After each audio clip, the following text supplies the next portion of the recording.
Coach, talk about that last play. They got the switch they needed, but you guys held on. Just right, the 8 second, right at the They end. said, yeah. Yeah,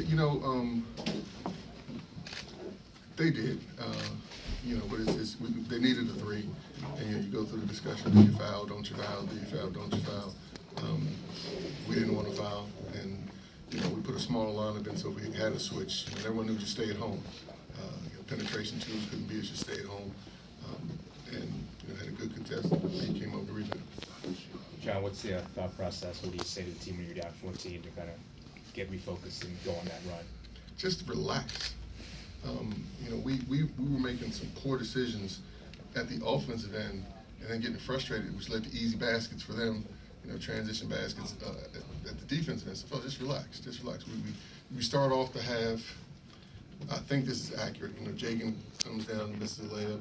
The next play, Jagan's wide open under the basket, we throw it away, and then you get deflated in the meat, but you can't let that affect you down the other end where we gave them easy shots. And so just breathe, fellas. Just slow down, relax, and just execute. Because from an offensive perspective, I thought for most of the night we got what we wanted, and it was just we had to find a way to not let them stress it. They were scoring too easily, uncontested easy shots. We just had to take that away. John, you mentioned yesterday you can't beat UConn unless you rebound the ball. You finished +10. I think you're up 8-2 on offensive rebound in the second half. Kind of what do you attribute that to? Is it just effort or? I think so. I think our guys were locked in and focused on that. You can't beat that team. A large part of their and they got in foul trouble a little bit, big fella, and so. But a large part of their offense is throw it up and go get it. And so I thought we did, for the most part, a good job of limiting them to one shot. 5 offensive rebounds for them is probably well below what they normally get. I don't know for sure. John, Coach Ollie was praising LJ's hustle in particular on that sequence where you guys got the 3 offensive rebounds and he got the putback, and then his just overall play in the second half. I think he has 16 points. Your thoughts on his performance down the stretch? LJ was very good, and he makes. It's easy to look at the 21 points, but he makes plays when we need plays to be made. Whether that's a basket, whether that's a rebound, whether that's a deflection, whether that's him chirping on defense, meaning talking on defense to make sure everyone's where they need to be. And so, tonight coming down the stretch, we go down, and a lot of us fighting back was led by him. And at the end, when you have to hold on to it, a lot of that was led by him. Are the big plays maybe a sign that come from your team, not just from LJ, but across the board? Guys got some key rebounds, got some block shots, free throws. Is that something that we can expect going forward? I hope so. That's the plan. But if you look at someone, like Marcus, look at Marcus's line today. 8 points, 6 rebounds, 6 assists. So we need everyone. When your number's called, be ready to step up, be ready to contribute. I think, we were able to do that today. And the big fella to my left here, when he's energized and engaged, he's a load. He's a load. Not too many people can mess with him at either end of the court. And we just got to figure out how to get that electric shock thing out and make sure he's energized and engaged. Because when he's engaged, and a lot of what we did coming down the end of the second half was just playing through Jesse. We knew they were doubling. He's strong with. He's a good passer, and he was able to pick apart and find out who was open. John, you said you weren't really excited about playing a non-conference game at this point in the season, but at the same point, it was good to get have the root rivalry again with Connecticut. What was it like just to be out there from that perspective, to see that team on the other side? No, it's 2 different things right there. Without a doubt, both points are important. In a perfect world, we aren't playing a non-conference game this time of year. We're focusing on that. Now we have 1 day turnaround for Providence, and so that's not an ideal situation. But that being said, looking down the other end and seeing Connecticut is a good thing. Just like Syracuse is a good thing. It's they're in a different conference now, but as I said yesterday, much of our history is intertwined, and there's so many memories of games and players and teams that going against them that if you're going to have a tough out of conference game, that's an opponent that we want. Gina?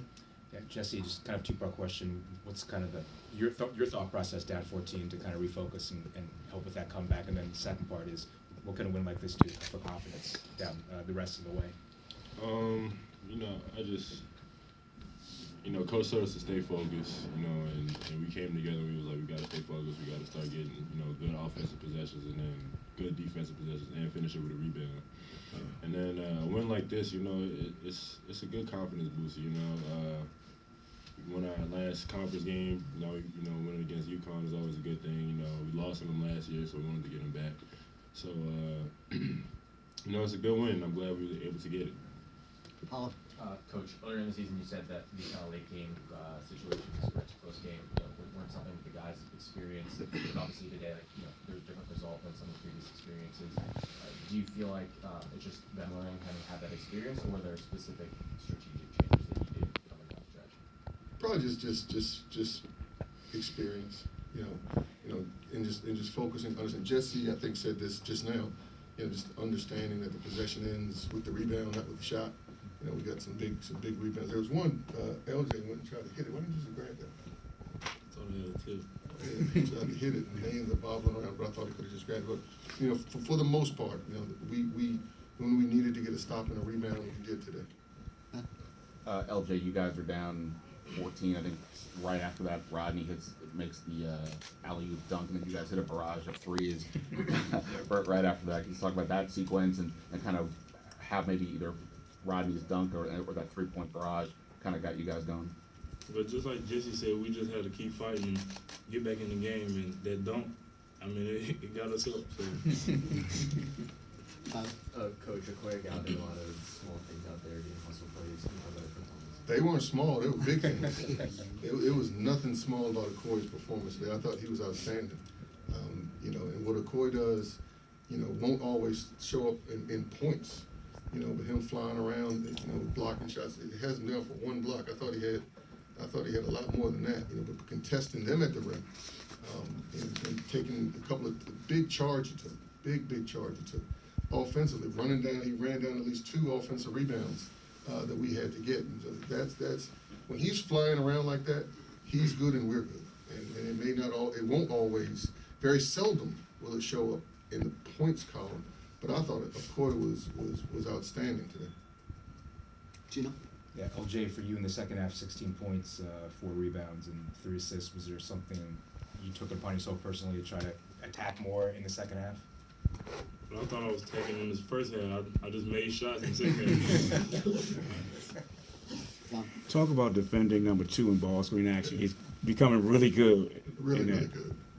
I thought that, between Jagan and John Mulmore, they did a good job. But Adams is good. He's good, and they do a good job when he gives it up of giving it right back to him. And so it's hard because he has the ball so much.